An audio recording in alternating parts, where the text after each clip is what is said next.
Dungeons and Dragons. That's right. That's the subject of today's video. Dragons. Oh. Particularly Oh, dragons in Dungeons and Dragons.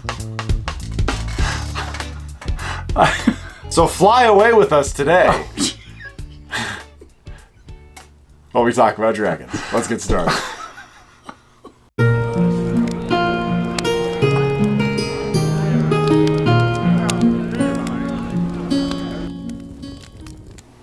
Okay, so recently we saw a video that was Yes. a round table.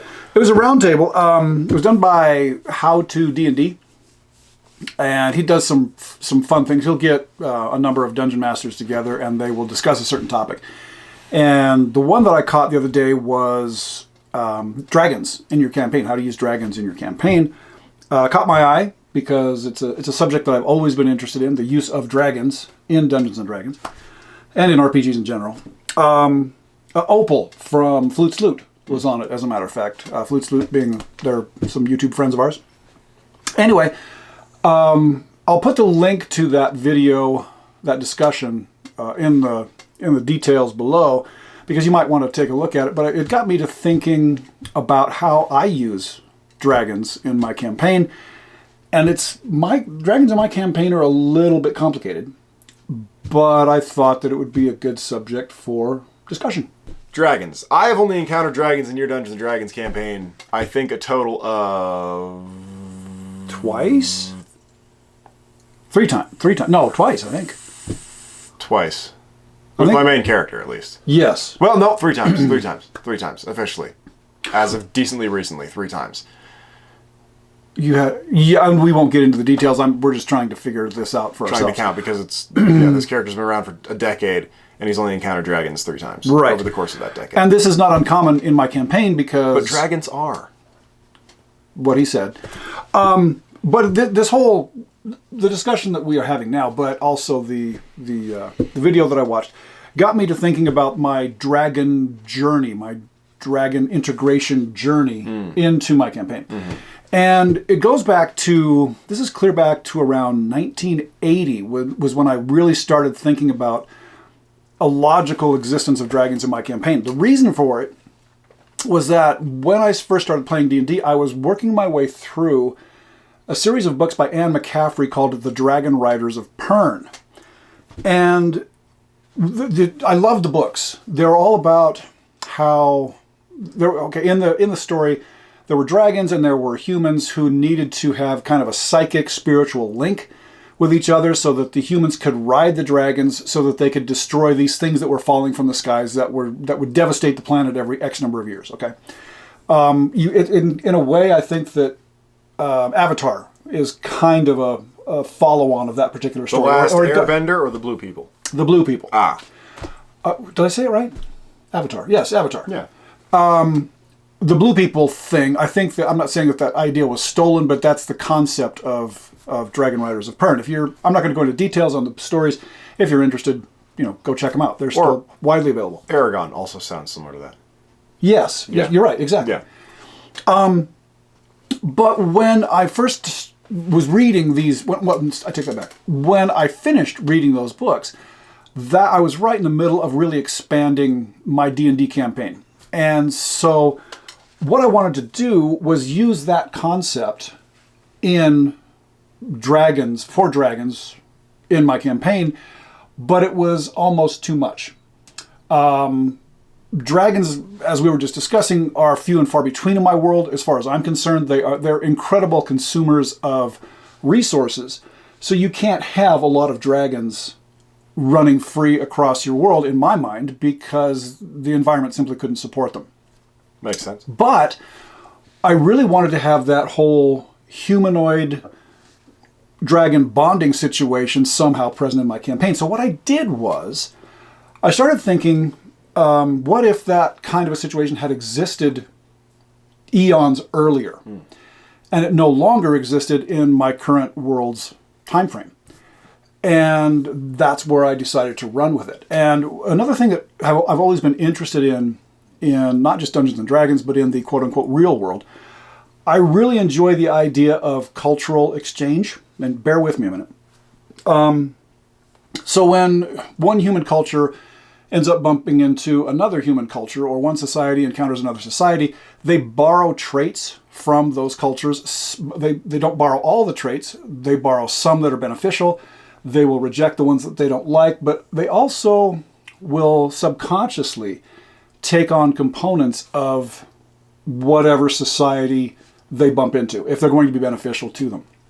And I thought, well, how can I apply this to dragons and humans? Because if dragons and humans had some sort of a symbiotic relationship at some point in time in my campaign, the humans would have had to take on, in my mind, some aspects of dragon culture, and the dragons would have had to take on some aspects of human culture, because there's this psychic link. It's almost it's an intellectual link as well, as far as I'm concerned. So that's what I decided to run with. Dragons in my campaign, there are different geographic pockets of dragons in my campaign. One of the smaller geographic pockets, they are the direct descendants of this dragon culture that at one time, again, generations and generations and generations ago, they were linked symbiotically to humans. Mm-hmm. As time went by, that relationship ended, and the dragons moved on their own without human influence, but human influence was already a part of their psychological makeup, so they had more of a human outlook on the world than other dragons. And so you can really, at the end of the day, you can describe dragons in my campaign as civilized dragons and wild dragons. So the civilized dragons are the ones who adopted a lot of the human cultural norms. So they have, they're more focused on religion. They're more focused on spirituality. Not necessarily positive spirituality, but spirituality nonetheless. They're more hierarchically organized. Even though dragons are very hierarchically organized, they took on the human aspects of a hierarchy and put that into their dragon hierarchy, which gave it a whole new flavor. Their outlook on others was also influenced by the humans, and their outlook on other dragons was also influenced by this long relationship that they once had with humans. The wild dragons, who never had that human influence,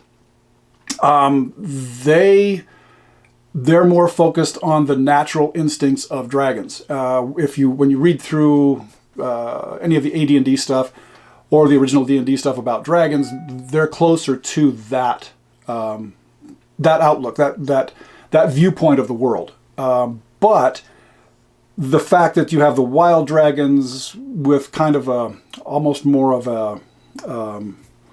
a natural focus on existence, as opposed to the civilized dragons who have more civilized baggage with them.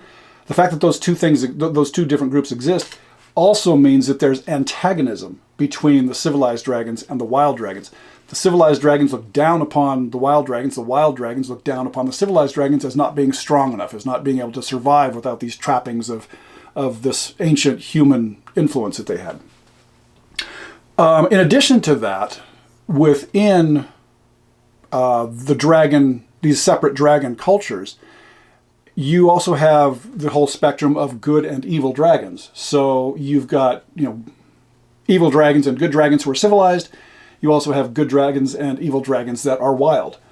And so that sets up a whole new dynamic as well that actually opens up a lot of possibility for a variety of different adventures.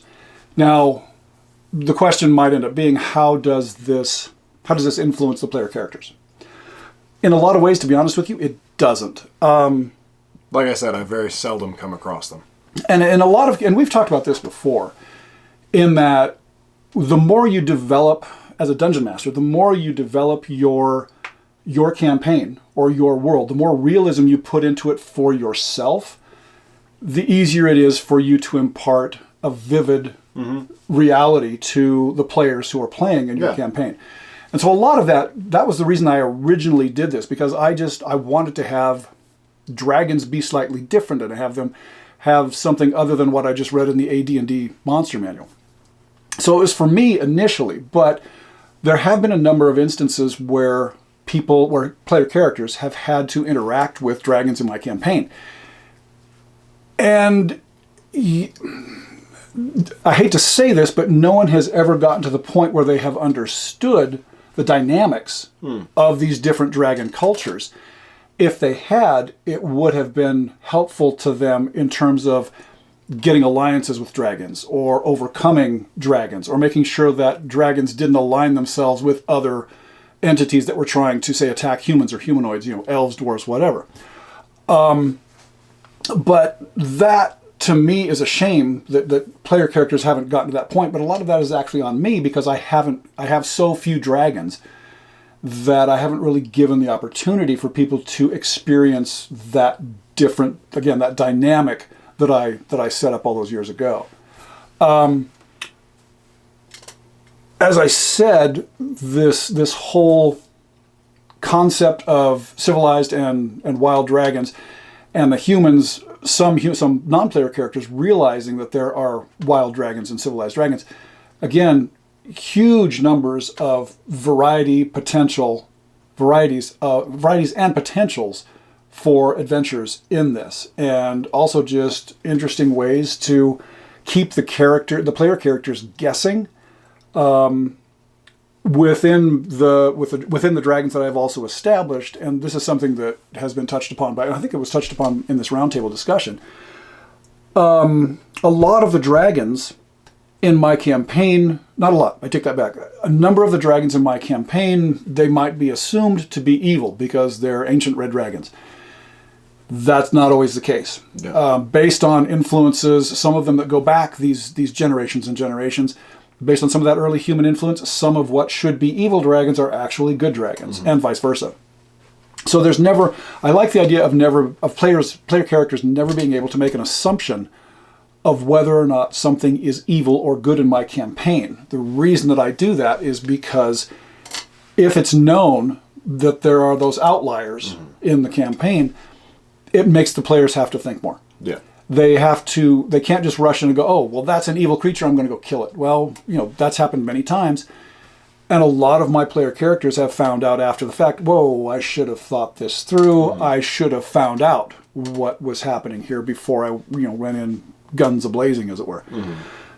And the dragon situation kind of personifies a lot of that. Yeah. In that you can't expect dragons to behave in the Tolkien-esque way. There are elements of it. Yeah.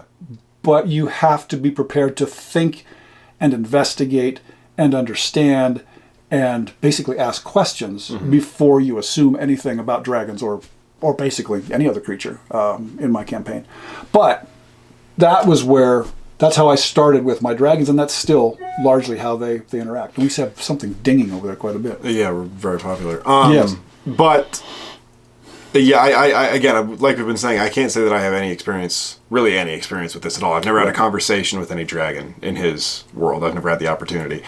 I've killed 2, and I've seen / been attacked by 2. At least 2. Because you went to the Gemstone Mountains. Yeah, that's the other one I'm thinking of. I think there are more than just 2 there. I think there are actually quite a few. Well, I think there were quite a few. But you just saw them from a distance. Yeah, because we snuck in and robbed one when he was gone. We didn't get that much out of it. Right. But and on one hand, like, it is a bummer that I haven't gotten to experience a lot of these things from a player perspective, but it also enhances when it does happen because it's so rare. We talk about players we don't want our players to be super powerful or anything like that.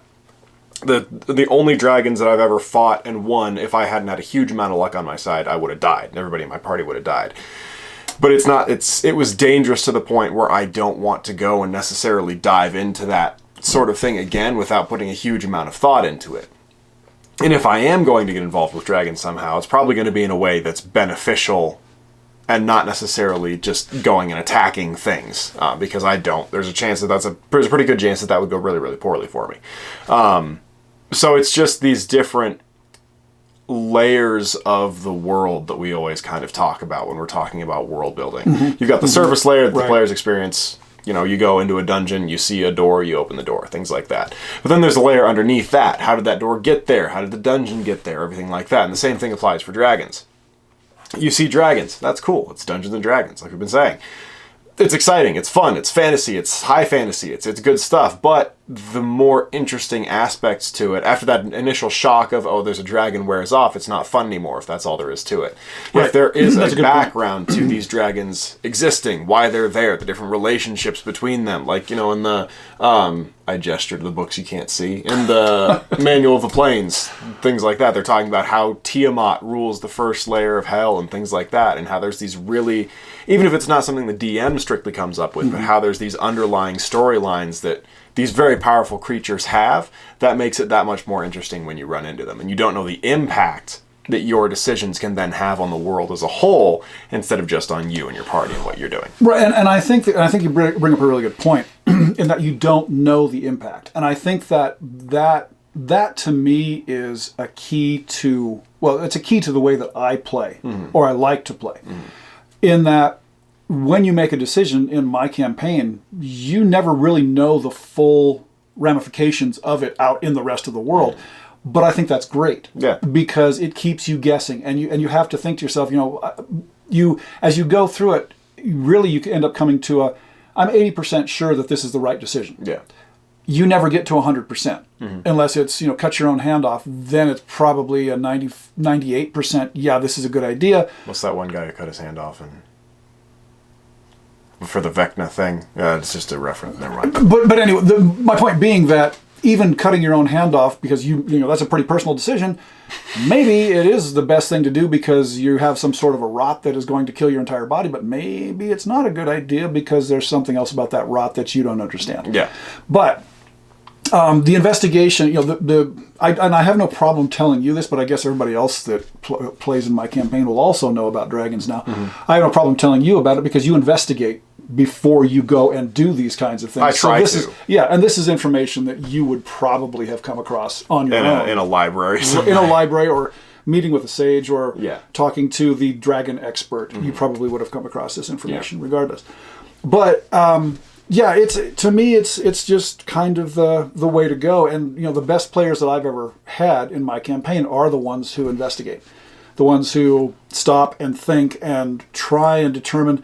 You know, part of it is trying to get into my head. And I have no problem with players trying to do that, trying to figure out what I'm thinking, because by trying to figure out what I'm thinking, they are basically trying to figure out how the world works. And so that, to me, it's the same thing. Yeah.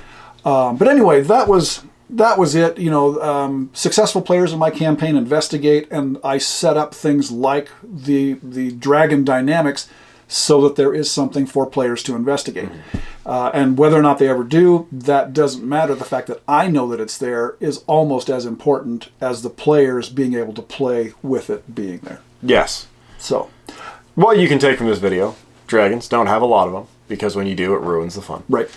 If you do have them there for interesting reasons. Don't just sprinkle them throughout the map as a monster. These are powerful, powerful things. Right. And if you revere the world of J.R.R. Tolkien, as we do, then you will agree that these are very rare things that should be treated with significance in the story that you're significance. creating. That's a good word for it. Yeah. Number 3, thanks for watching. Yeah, I mean, and again, let us know how you've integrated. I got to say, I love when we ask for comments and people actually do make comments about it. This is what I do in my game. Yeah. I got to admit, I've stolen so many ideas from you guys from doing that, because you guys have some really creative stuff going on in your heads. And so I kind of work a lot of that into my campaign, and he's seen it. So please, let us know how you react with dragons. Give us an idea of how you've done this. Again, and watch this video. There are some really interesting ideas from these other DMs about what they've done with dragons. But I want to know what you guys have done too. Yeah, so let us interests us. Let us know what you think. Yes. Say it with me. Dungeons and Dragons. That's what I'm talking about. There we go. There it is. Well, thank you guys all so much for watching. Appreciate you coming by. Look down below. The link to that video and everybody that we mentioned will be down below in the description, as will all of the links to all the things we do. It's going to be YouTube. You're already there. We got a website. We have a Patreon that we're going to be launching soon. Yes, so depending on when you are watching this, early on it's still going to be coffee. We're still using coffee technically right now, but we're about here in about 2 months going to make the switch over to To Patreon. Patreon. And right now it is December of 2022. Yeah, so it's about a month and a half. We're going to make the switch over to Patreon. So we're going to keep your eyes open for that. There's going to be some members, donators, patrons only content that we're going to start cranking out for you guys. Nothing too crazy. But again, nothing here on this channel will change. Anyway, go check those out. We've got an Instagram that we post on pretty frequently. We're going to try and post on that a little bit more. And what else do we have? We have a Spreadshirt store that you guys can see over, well, it's going to be on the YouTube channel. You can access it all through there. You'll see all the links down below. If you're watching this before Christmas, which I don't think you will be, but if you want to get a St. Patty's Day gift for that special little gamer in your life, we've got a lot of good stuff over there that you can check out. I'm Jim. I'm Alex. Thanks for stopping by. Keep your sword on free. Bye-bye.